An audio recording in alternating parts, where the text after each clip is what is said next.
Krishna Kripamurti Shri Srila AC Bhaktivedanta స్వామి ప్రభుపాదులు అంతర్జాతీయ కృష్ణ చైతన్య సంఘ సంస్థాపకాచార్యులు అనుదించినటువంటి శ్రీమద్ భగవద్గీత యథాతథము 9వ అధ్యాయం 22వ శ్లోకం. అనన్యా చింతయంతో మాం ఏ జనాః పర్యుపాసతే తేషాం నిత్యాభియుక్తానాం యోగక్షేమం వహామ్యహం.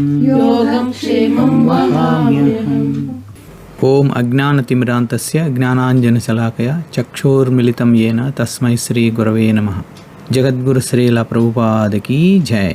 అనన్య చింత అంటే అనన్య అంటే అన్యులు అంటే వేరే వాళ్ళు. ఆ ముందు వచ్చిందంటే అనన్యా చింతయంతో మాం, వేరే వాళ్ళు ఎవరూ లేకుండా కేవలం నన్ను మాత్రమే. అనన్యా చింతయంతో మాం, మాం అంటే నన్ను. ఎవరు భగవంతుడు చెప్తా ఉండేది శ్లోకం. అనన్యా చింతయంతో మాం ఏ జనాః ఎవరైతే పర్యుపాసతే, పర్యు అంటే మళ్ళీ మళ్ళీ, ఉపాసతే అంటే ఉపాసన చేయడం అంటే ఏంది, సేవ చేయడం. ఈయన బలి ఉపాసన చేస్తున్నాడు, ఈయన భక్తులు బాగా ఉపాసన చేస్తున్నాడు అనే పదం విన్నారు కదా. అది పర్యుపాసతే, రెగ్యులర్గా ఉపాసన చేస్తూ ఉంటే. తేషాం నిత్యాభియుక్తానాం, నిత్య అభియుక్తానం అంటే ఎప్పుడు కూడా నన్ను సేవ చేస్తుండే వాళ్లకు యోగక్షేమం వహామ్యహం, వాళ్ళ యొక్క యోగము క్షేమము నేను చూస్తూ ఉంటాను. వేరే వాళ్ళ మీద లేకుండా అంటే ఏమని అర్థము?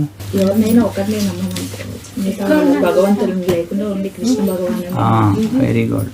అంటే రకరకాల భగవంతులు అవసరం లేదు, ఒకరు చాలు. ఇక్కడ అనన్య చింత అంటాడు, ఇంకో చోట అవ్యభిచారేణ భక్తి యోగైన సేవయ్య అంటాడు అన్నమాట. కాబట్టి రకరకాలు లేకుండా ఒకరిని పట్టుకొని చేస్తే, ఎవరైతే అలా చేస్తూ ఉంటారో అనన్య భక్తితో, అంటే వేరే వాళ్ళు లేకుండా ఒకరే భక్తి చేస్తే వాళ్ళ యొక్క యోగక్షేమాలంటే, యోగం ఏంటి, క్షేమం ఏంటి? యోగం అంటే ఏంటి? యోగము అంటే మనకు ఏది అవసరమో అది రావడం, అది ఇవ్వడం. యోగం అంటే మనకు ఏది అవసరమో, మనకు కోరుకునేదంతా కాదు, మనకి ఏది అవసరమో, అవసరం కంపల్సరీ, కోరికలు ఎన్నైనా ఉండొచ్చు. ఇప్పుడు మనం ఉండడానికి ఒక ఇల్లు, ఓకే, నాకు 15 అంతస్తులు మిద్దు, 16 మంది ఇల్లు పరిచారికులు ఇవన్నీ ఉండాలని కోరుకుంటాం. అని నీకు రిక్వైర్మెంట్ ఏమి ఉండదు, ప్రస్తుతానికి అవసరం ఉండదు, ఎంత ఉండదో అది. యోగం అంటే మనకు ఏది అవసరమో అది రెడీగా ఇచ్చేస్తాడు, నువ్వు అడగాల్సిన పని లేదు, ఎవరైతే నిత్యం భక్తియుక్త సేవలో ఉంటారో అనన్య భక్తితో, వాళ్ళకు ఎప్పుడెప్పుడు ఏమి అవసరమో అది కంపల్సరీ ఇచ్చేస్తాడు, అడగాల్సిన అవసరం లేదు. యోగం. క్షేమం అంటే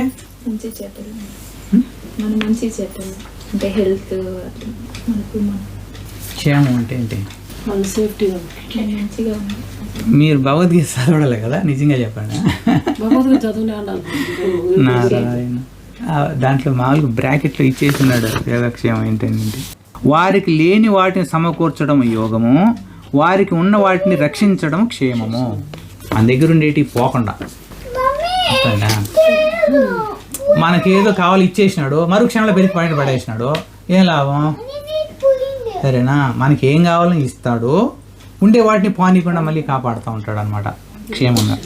సరేనా, ఇది యోగక్షేమం అంటే. ఎప్పుడు అదిగా చేస్తాడు? ఆయన పరిపూర్ణంగా ఒకరిని నమ్ముకుంటే. అట్లని ఇంకొకరిని చూడకూడదా? అట్లా కాదు, ఆయనలోనే అందరినీ చూడొచ్చు. అర్థమైందా? ఆయనలోని అందరూ విశ్వరూపంలో చూడు ఎవరు ఉంటారు, అందరూ శివభావముడితో సహా ఉంటారు లోపల. ఆయన అర్థమైందా? గమనించండి, చూడండి, ఆయనతో అందరూ ఉంటారు దాని లోపలేమో. అందువల్ల ఆయన చూస్తే మిగిలిన వాళ్ళు ఎవరు చూడనట్టు కాదు, ఆయన ఒకరిని చూస్తే అందరిని చూసినట్టు లెక్క. అందరికీ ఇష్టం అది, వాళ్ళు కూడా ఆయన్ని ఇష్టపడుతూ ఉంటారు, అందరూ వాళ్ళని ఇష్టపడుతూ ఉంటారు. అది మనం గుర్తు చేసుకోవాలన్నమాట. శ్రీల ప్రభుపాదుల వారు ఏం చెప్తున్నారంటే, అన్నిట్లేకల్లా కృష్ణ చైతన్య మార్గం అనేది ఎంతో శ్రేష్టమైంది. కాబట్టి ఇందులో మనము ముఖ్యంగా శ్రవణము, కీర్తనము, స్మరణము, వందనము, అర్చనము, పాదసేవనము, సఖ్యము, ఆత్మనివేదనం, ఈ నవవిధ భక్తులు అనేటివి ఉన్నాయి. ఒక్కొక్కరికి ఒక్కొక్క రకమైనది ఇష్టం అన్నమాట. ఒకరికి ఎక్కువ పూజలు చేయాలంటే ఇష్టం, ఓకే చేసుకో. కొందరికి మంచి ప్రసాదాలు చేయాలంటే ఇష్టం, చెయ్యి. ఇంకొకరికి బాగా అలంకరించాలంటే ఇష్టము, కొందరికి అర్చనలు చేయడం అనేది, కొందరికి భగవంతుడి గురించి బాగా వినాలంటే ఇష్టము. సరేనా? ఈ 9లో ఏదో ఒకటి మనం జాయిన్ అవుతాం. వీటిలో కొన్ని ఒక్కొక్కరికి 3 ఉంటాయి, 10 ఉంటాయి, 9 కూడా ఉండొచ్చు.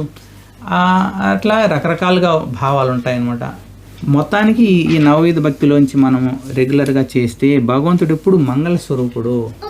మంగళస్వరూపుడు అంటే మంగళస్వరూపుడు, మంగళుడు అని అంటాము. అంటే ఏమని అర్థము?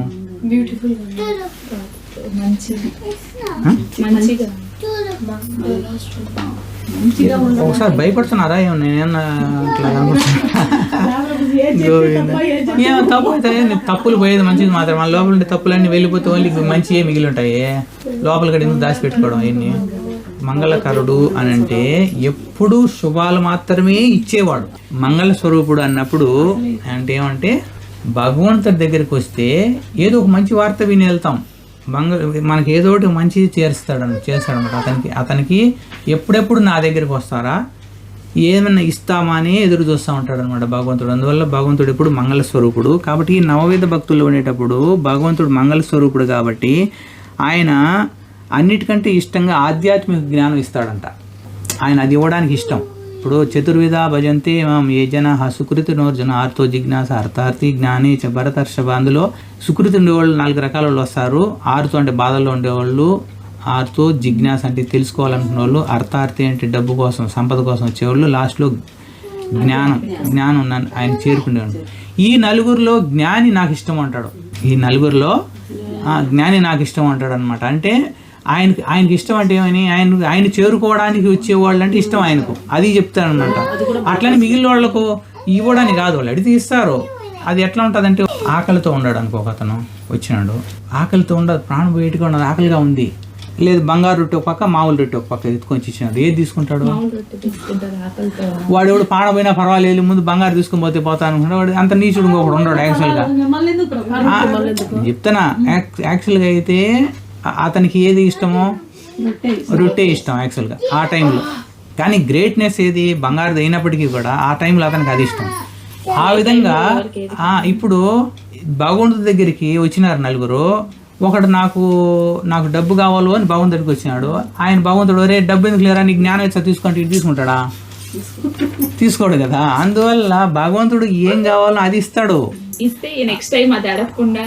కాబట్టి ఆయనకి ఇష్టమేమో, ఇప్పుడు నా ఇష్టమేమో ఇది ఇస్తే బాగుంటుంది అని అనుకోండి, కానీ అతను అడిగేది వేరేది ఉండదు.